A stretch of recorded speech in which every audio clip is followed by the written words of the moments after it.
C'est ici, au cœur du Vercors, à la Bergerie Joseph, que Sophie Robert accompagne des groupes à expérimenter le jeûne. J'ai souhaité faire cette expérience à ses côtés et restituer en images la magie de ces 6 jours vécus à ses côtés.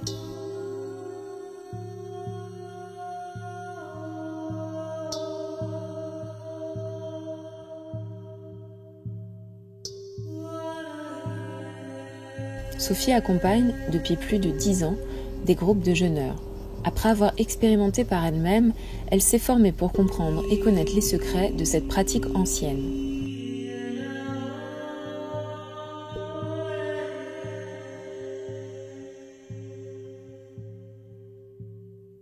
J'ai toujours voulu être accompagnatrice en montagne. Mon milieu, c'est la montagne, c'est la nature. J'ai fait des études dans l'environnement, la protection de la nature. J'ai passé le diplôme d'accompagnatrice en montagne. J'aime transmettre la nature dans laquelle j'ai toujours vécu. Donc ça, c'est vraiment mon métier que j'adore. C'est pour moi le plus beau métier du monde. Et puis au début, l'humain, c'était un petit peu le fautif, celui qui faisait du mal à la nature, etc. Et puis petit à petit, je me suis rendu compte que pour que l'humain prenne soin de la nature, c'était important qu'il prenne soin de lui aussi. Donc finalement, je me suis aperçue que j'aimais l'humain. Et petit à petit, je me suis formée au massage, à la naturopathie. J'ai découvert le jeûne très tôt dans mon chemin de vie. Quand je faisais mes études, que j'étais au lycée, j'étais à l'internat, on mangeait gras, on mangeait lourd, et puis adolescence, transformation du corps, les hormones, j'avais grossi, j'étais pas très bien, j'étais avec une amie qui était pareille, et j'avais rencontré un couple de personnes âgées, et ils étaient tellement rayonnants. Un jour je leur ai dit, mais c'est quoi votre secret? Et ils m'ont dit, on jeûne 1 jour par semaine. Et ensuite, je me suis formée à la naturopathie, j'ai compris plein de choses, j'ai rencontré des gens qui encadraient du jeûne, donc très vite j'ai encadré avec eux. J'ai vraiment appris. Ça fait 10, 11, peut-être 12 ans que j'encadre des séjours. Et depuis 3 ans, je les encadre ici, dans mon lieu, voilà, avec des tout petits groupes. En France, on va dire que c'est des jeunes de bien-être, de confort. Il n'y a personne qui encadre au niveau médical. En France, c'est pas très accepté encore. Donc, du coup, en France, c'est réservé aux gens en bonne santé. Les gens qui auraient des pathologies et qui voudraient essayer d'améliorer les choses avec le jeûne doivent partir soit en Allemagne, soit en Espagne. Ça sélectionne des gens qui aiment la nature, qui acceptent les conditions en camping, puisque là, soit la personne amène sa tente, soit elle peut être logée dans la petite yourte, mais ça reste assez sommaire. Voilà, des gens qui recherchent l'authenticité, les petits groupes. Et puis après, il y a toutes sortes de portes d'entrée pour venir au jeûne. Il y a ceux qui veulent découvrir ce que c'est que le jeûne, faire une expérience. Il y a quand même pas mal de gens qui souhaitent maigrir, malgré tout. C'est pas forcément le but en soi que de maigrir, de faire un jeûne, mais c'est quand même une porte d'entrée pour y venir. Et puis, il y a ceux qui veulent faire une expérience intérieure, de mieux se connaître, d'aller se rencontrer. Voilà. Et puis pour la plupart, c'est quand même des gens qui sont déjà un petit peu sensibilisés, qui savent que dans l'hygiène de vie, c'est important de laisser du temps au corps pour se détoxiner, éliminer les toxines, et être en meilleure santé. Ne pas manger pendant 6 jours, cela me semblait plutôt difficile. J'étais inquiète de savoir comment mon corps allait réagir à une telle privation de nourriture. C'est un jeûne selon la méthode Buchinger, donc c'est pas un jeûne strict que à l'eau. On a des bouillons de légumes le soir pour apporter les fameux minéraux dont on a besoin pour tamponner l'acidité. On a un petit peu de jus de fruits dilué dans de l'eau, donc c'est un demi-verre dilué dans un demi-litre d'eau qu'on distille pendant la rando. Ça permet de mieux transformer les graisses, donc on jeûne mieux avec ce tout petit fond de sucre qui aide à la transformation des graisses, donc à la libération d'énergie pour marcher. Et puis, on a des tisanes qui soutiennent les émonctoires. Les émonctoires, c'est les voies d'élimination du corps, les voies de sortie. Donc les reins, vers la vessie, le foie, les intestins, la peau.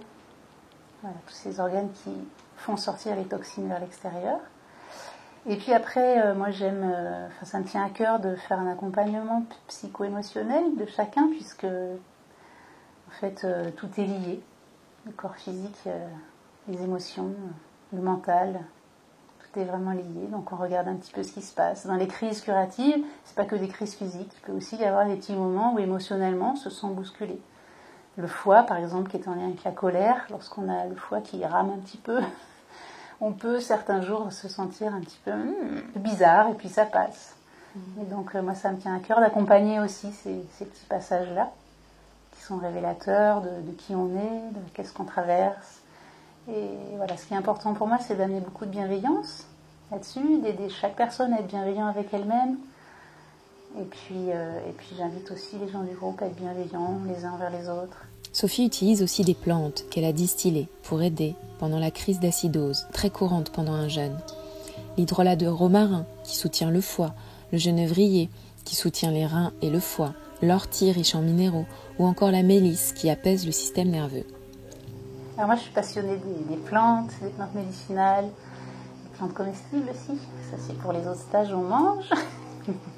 Donc dans les plantes médicinales, je distille effectivement, j'ai investi dans un bel alambic. Et donc je distille les plantes, donc il y a de la vapeur qui traverse les plantes. La vapeur, elle est déminéralisée puisque les minéraux restent au fond de la casserole. La vapeur va traverser les plantes et se charge des propriétés des plantes pour ensuite être réfrigérée dans de l'eau froide et ça redevient de l'eau. On appelle ça de l'eau florale ou de l'hydrolat. Et cette eau florale contient des huiles essentielles si c'est une plante aromatique. Donc romarin, mélisse sont des plantes aromatiques. Et donc on a, en prenant cette eau florale, les propriétés de la plante qui viennent nous soutenir. Donc effectivement, comme tu l'as nommé, romarin pour soutenir le foie, c'est un fortifiant du foie. Genévrier, fortifiant également du foie et des reins. La mélisse pour rééquilibrer le système nerveux. Et puis d'autres, la sauge pour purifier. L'hydrolat d'ortie qui est riche en minéraux. Et donc quand une personne fait ce qu'on appelle une crise d'acidose, où elle a beaucoup d'acide libéré par le jeûne, à ce moment-là, l'hydrolat d'ortie est d'un grand renfort pour amener les fameux minéraux en plus du bouillon, pour que la personne ne se déminéralise pas. Et puis, il y a aussi la petite pointe de miel qui est autorisée en jeûne, mais uniquement en cas d'hypoglycémie, si jamais quelqu'un ne se sent pas très bien. C'est souvent entre le premier ou le deuxième jour, le moment où le corps n'a pas encore compris qu'il fallait aller consommer les graisses. On a une journée de réserve de sucre dans le foie, le glycogène. Et puis la bascule, quand il n'y en a plus dans le foie et qu'il faut aller chercher dans les graisses, quand le corps n'a jamais fait ça, il y a un petit moment, les cellules peuvent se mettre en panique et il peut y avoir une petite crise de glycémie. Donc à ce moment-là, hop, petite pointe de miel et c'est magique. Sous la langue, on ne l'avale même pas, ça diffuse et en quelques minutes, la crise est passée et le jeûne continue. Le jeûne que propose Sophie s'accompagne de rituels matinaux, eau chaude au réveil, barattage à l'huile de sésame et aux huiles essentielles pour nettoyer la bouche et toutes les toxines de la nuit. Voilà, c'est vraiment une très bonne pratique de boire de l'eau chaude au réveil. Un verre d'eau chaude, c'est la douche intérieure. On vient se nettoyer de l'intérieur de toutes les toxines que le tube digestif a sécrétées à l'intérieur. On le voit sur la langue le matin, on a la langue chargée, mais il faut imaginer que tout le long du tube digestif, c'est comme ça. Donc quand on prend le verre d'eau, ça lave de l'intérieur. Et ça, le matin, c'est vraiment bien. En plus, c'est le fait que ce soit chaud, ça vient réveiller le foie, ça vient réveiller les reins, qui sont des organes à 39 degrés. Donc ça vient les soutenir et les remettre en route. Ça soutient la remise en route de tout le métabolisme du corps, en fait. Donc ça, c'est la première chose à faire pour se réveiller le matin. Moi, je fais ça toute l'année. En Inde, ils font ça toute l'année. Et ensuite, le barattage à l'huile. Donc là, c'est une cuillerée à soupe d'huile dans laquelle on met quelques gouttes d'huile essentielle. Alors, c'est un petit peu au chaud. Voilà, des huiles assez douces comme la lavande fine et le titri sont sans risque. On peut même les prendre pures sans risque de se chauffer la bouche. Ça va venir émulsionner les toxines qui sont remontées dans la bouche pendant la nuit. Et après, quand on crache, on se libère de toxines. Ça fait du bien. Je pense que ça vient aussi masser le fait de barater. Ça vient masser, stimuler les papilles, etc., les glandes salivaires. Enfin voilà, ça fait du bien, ça réveille la mâchoire. Puis, Jalaneti, un nettoyage du nez et de la fosse nasale pour libérer les voies respiratoires. Ces deux pratiques ayurvédiques aident et soutiennent le corps tout au long du processus de détoxination. C'est un rituel de nettoyage du nez et des cavités nasales. Donc on fait ça avec une petite... un lota. Un lota, voilà, une espèce de petite théière en plastique ou en céramique qu'on remplit avec de l'eau tiède ou un peu plus chaude selon comment on préfère, avec du sel. En fait, on se fait un sérum physiologique. C'est à peu près une petite cuillerée à café dans le lota. On dilue bien le sel et ensuite on introduit l'embout de la petite théière dans une narine, on se penche sur le côté et ça coule par l'autre narine. Donc ça relie le côté droit et le côté gauche, après on fait de l'autre côté. Voilà, donc physiquement déjà ça nettoie le nez de ses impuretés, le nez et les cavités, on a 3 cavités de chaque côté. Et ce qui est très intéressant, c'est qu'après on peut vraiment respirer des 2 narines en même temps, ça libère vraiment la respiration, c'est super agréable. Donc tu as pu tester, après on fait ça et après on fait du yoga, on fait des exercices respiratoires et c'est vraiment agréable quand le nez est ouvert des droite-gauche. Les voies respiratoires sont considérées comme un émonctoire secondaire. Donc si les émonctoires principaux, c'est-à-dire foie, intestin, rein, vessie, sont surchargés et n'arrivent pas à éliminer toutes les toxines qui voudraient être éliminées, à ce moment-là, la peau et les voies respiratoires prennent le relais. Donc c'est 2 émonctoires secondaires qui vont aider à l'élimination des toxines. Donc on peut du coup avoir des sécrétions bronchiques ou nasales pour éliminer les toxines grasses notamment, et on peut avoir des petits boutons sur la peau qui éliminent les toxines grasses ou une transpiration plus odorante où on sent qu'il y a des toxines qui sortent aussi par là.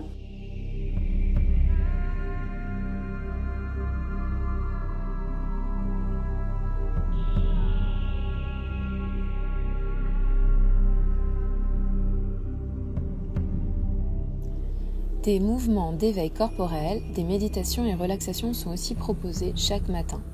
Ces moments de douceur préparent le corps à la journée. Nous échangeons aussi sur notre état intérieur. Comment nous sentons-nous ? Le groupe est là pour nous soutenir dans les moments un peu difficiles. Ces moments qui peuvent survenir au début quand le corps peine à trouver le chemin jusqu'aux réserves de graisse et les transformer en énergie. Ce qui m'importe beaucoup, c'est que chacun puisse vraiment s'apporter de l'attention à soi. Tourner le regard à l'intérieur, s'écouter de l'intérieur. Qu'est-ce que mon corps a besoin ? Comment il a envie de bouger ? Qu'est-ce qui va lui faire du bien ? Où j'en suis aujourd'hui ? Dans mon corps physique, dans mon corps énergétique, dans mon corps émotionnel, dans mon corps mental, dans mon corps spirituel, dans mon ouverture au monde. De vraiment s'observer de l'intérieur, qu'est-ce qui se passe ? Et quand je lui propose des mouvements, des postures de yoga, de toujours bien écouter comment mon corps accueille cette posture. Est-ce que c'est juste pour moi ? Comment je dois l'adapter ? Comment toujours je respire ? D'être vraiment à l'écoute. Ça, c'est la pleine conscience, quoi. Ça, c'est vraiment important. Et donc, la pratique du yoga permet ça. Et en même temps, permet une remise en route du corps après la nuit, de remettre le corps en mouvement, en douceur, en même temps de lui proposer des mouvements qui le délient, qui l'étirent, on mobilise les articulations, on prend le temps de vraiment étirer le corps de manière juste pour lui. On vient quelque part stimuler, masser le corps, c'est un peu des automassages aussi. Par exemple, quand on fait les postures inversées, qu'on met les jambes en l'air, tout le sang des jambes qui redescendent vers le buste, ça brasse les liquides et ça brasse les toxines en même temps. Donc, ça aide à l'élimination. Quand on fait l'exercice où on replie les jambes vers le buste, on comprime un peu le ventre, donc ça vient masser les viscères et puis on respire. Rien que la respiration, c'est déjà un massage du ventre.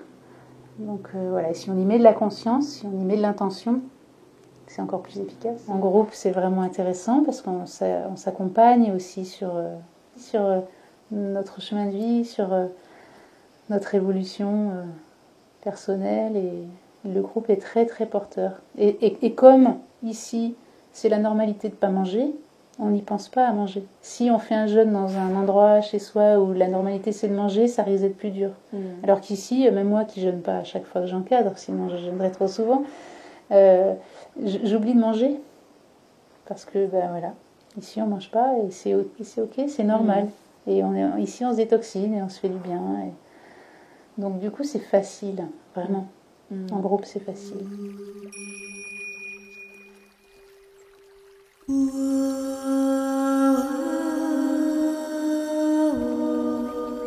la journée commence et c'est parti pour 5 heures de marche dans des lieux magiques, sous-bois, canyons, forêts, rivières.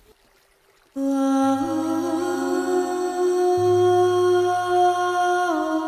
invitation à se reconnecter aux esprits de la nature. En fait, la marche, c'est le meilleur des remèdes. On marche lentement, on profite d'observer la nature, on fait des petits exercices de connexion à la nature. Donc c'est vraiment très doux comme marche. Mais c'est vrai qu'on peut marcher longtemps, pas de souci. On peut se baigner dans l'eau froide, pas de souci. Quand on traite le corps avec douceur, on lui fait du bien. Donc si on marche avec douceur, sans faire d'efforts violents, c'est super. On lui propose une petite baignade dans l'eau froide, mais sans y rester 10 minutes non plus. C'est super, ça le booste, ça remonte l'énergie vitale, ça stimule bien l'énergie dans le corps. Après, les bienfaits de la marche, c'est que c'est important d'aller marcher lorsqu'on se sent un peu empâté par le jeûne. Je dis empâté parce qu'il y a toutes ces toxines qui sont libérées, qu'on peut avoir sur la langue, même le matin. Mais en fait, on en a un peu partout. On se sent un petit peu, les 2 premiers matins ou 3 premiers matins, ça dépend des gens, on se sent un petit peu empâté dans ces toxines. Et le fait d'aller marcher, ou le fait de faire du yoga le matin aussi dans la yourte, ça remet en mouvement le corps doucement. Ça fait circuler les liquides du corps, ça fait circuler ces toxines, ça les met en mouvement et ça aide à les éliminer. Donc c'est vraiment vital d'aller marcher quand on jeûne. Nous, on a fait entre 5 et 10, mais avec certains groupes qui veulent marcher un peu plus, on peut faire 15 km par jour. Alors par contre, il y a très peu de dénivelé. D'accord. Là, c'était le dernier jour de marche. Aujourd'hui, on a fait un peu plus de dénivelé. Bon, c'est pas énorme non plus, 250. Mais voilà, les premiers jours, c'est plutôt profil descendant. Voilà, s'il y a une petite montée, elle dure vraiment pas longtemps pour être dans la douceur et pas imposer au corps un effort trop intense.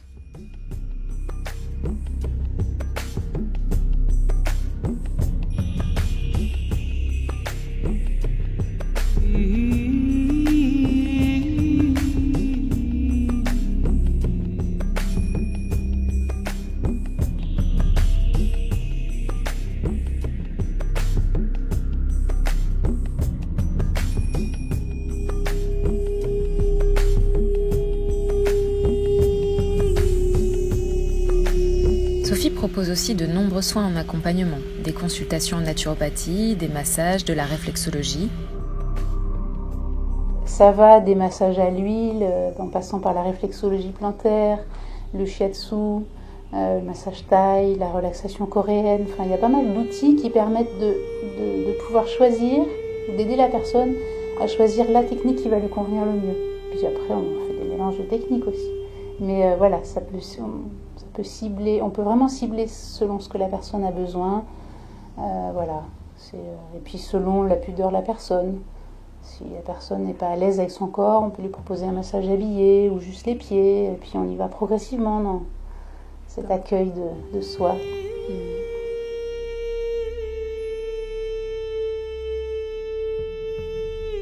De la même manière qu'on a fait la descente alimentaire, où on a terminé le dernier jour en ne mangeant que des fruits et des légumes, on va reprendre avec des fruits et des légumes, et puis petit à petit réintégrer, en sens inverse de ce qu'on a fait à la descente, réintégrer tout doucement une céréale, puis une légumineuse, et en dernier les protéines, et en tout dernier les excitants.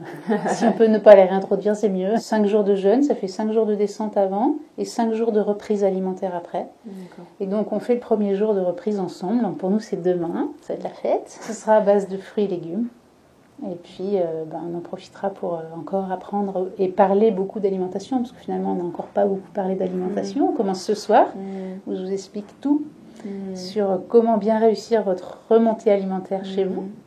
Et puis, on va parler aussi d'alimentation, puisqu'en général, il y a plein de questions sur l'alimentation. Qu'est-ce qui est bien de faire pour toi, c'est plutôt ça, pour toi, plutôt ça. Et puis, il faut s'écouter, et expérimenter, et écouter ce qui est juste pour soi, encore une fois.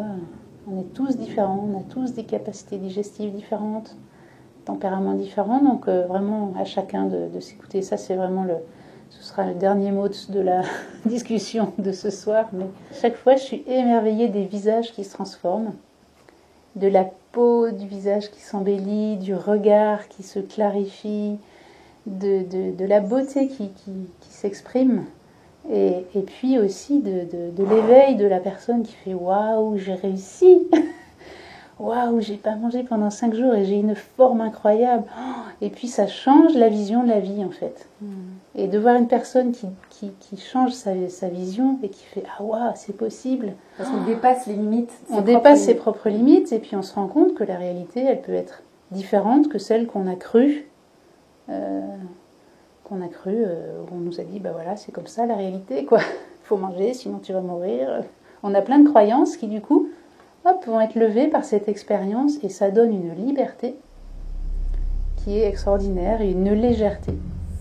Et c'est ça que je trouve beau à chaque fois, ce regard nouveau sur le monde et les personnes qui repartent avec cette légèreté, cette liberté de ouais, j'ai découvert des choses, je suis différent maintenant, je vais aborder la vie de manière différente.